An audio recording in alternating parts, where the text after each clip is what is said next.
You want to know why you're going to learn how to correctly high wall side jump in this video? Because when you Google how to high wall side jump, most of the videos aren't too recent. I'm here to break down the high wall side jump with quick, simple tips, and every tip is going to be labeled on the left side of the screen. That way, if you know the tip already, you can skip around and it'll be a really quick video. Don't forget to use code KENBEANS and hit the sub button if you're new to this content, because I have more basic stuff coming on More Beans. There's a few variations to this move. The first one I'm going to show you is just doing a simple high wall, boom, boom, and then boxing someone. There's going to be a bunch throughout this video, so stay tuned, but this is going to be the first set of tips. What was really hard for me to understand doing side jump high walls was that you have to not turbo build the entire time. All you have to do is make sure that you just get that first high wall, but you can't turbo build. What happens is when you turbo build and you do this, sometimes you'll end up doing this, or even a worst case scenario is that you come here just like that and it's above your head. It's very simple to cuck yourself and place a floor above your head. So next time you do this, what you have to do is high wall, right? And just practice landing on one flat. So again, here we go. I'm going to high wall just like this, and then just land on a flat. So after you place the walls just like this, make sure you're letting go of turbo build and then taking out your floor and placing it. So again, here we go. We're going to go boom, and then I land on a flat. The first tip was to not turbo build, and the second tip was to practice landing on a flat. You have to make sure that you're doing the high wall part slow at first because you're new to it. So what I would practice doing is just standing here on a stair. Make sure that you're jumping right about above the V, like literally right here, I would say, maybe just in line with it. What you're going to do is just come here. You're going to and just land on a flat. As you start out doing this, you don't have to do it full speed. What you have to do is just literally get here and then just jump and place a flat. What you have to remember is that whenever you do this jump, so I do the side jump bop, I land like this, then I jump again and land on a stair. After that, you'll never see me running up directly to place cones like this. What I do every single time is that after I place this stair, I literally just run here. I get to a corner and then I don't jump. And then I just do cone up and down like that. So in fast motion, it's going to go like this. And I'll try and get a right hand peek. Never position yourself in the middle. So boom, here we go.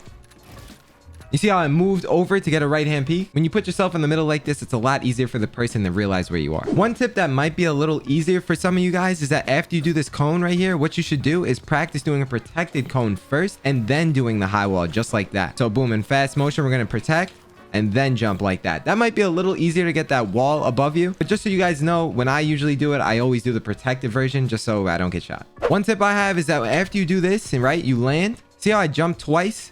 One was here and then the next was here. Whenever you're gonna box someone, always make sure that you're hugging the wall really, really close. So that way you can't cuck yourself with a cone right here. When I first started out, that was my biggest mistake. Every time I come here, I would end up doing this and I would cone myself. Now when I do it, I come here, I go ba-ba, and I cone him up. Something that helped me a lot, like I said, was not turbo building. But what I do also is that I look down a little bit, a little extra than I probably need to. So that way the floor doesn't go above me. Because as you guys know, when you look more than halfway up from this wall, it will place the floor above that wall. So I always look down extra just in case on that off chance as I'm in the air, it might drag it up. So I just look down and it places it on the ground. So once again, you'll see me, I'll look down and then I'll come up like this and then I'll box. So boom, boom, boom. When you guys start doing this, it might look a little rigid and fast, but as you do it and you get better at it, you need to just do it slow, just like I'm doing it. So here, watch me here. I'm just gonna go bop, bop. You see how smooth this is? Look, cone, box. It's not supposed to be done fast because the slower you can do it, the more you're going to be aware about what's going on. So always try to do stuff smooth in Fortnite. A really good example of this, even if you're not on mouse and keyboard, is Collazo. Collazo is super good at being efficient, just like hitting every edit, but doing it smooth. He can get stuff done fast, but even when he's doing it fast, it looks really smooth. That's because he's been doing it for a while though. For the most part, those are all the high wall side jump tips. But if you're looking for quick side jump tips alone, if you're just struggling to hit side jumps, if you're ever hitting yourself on the cone like this, that means that you need to jump a little later. Just trust yourself that you're going to catch it right at the end. So boom, we're going to come here.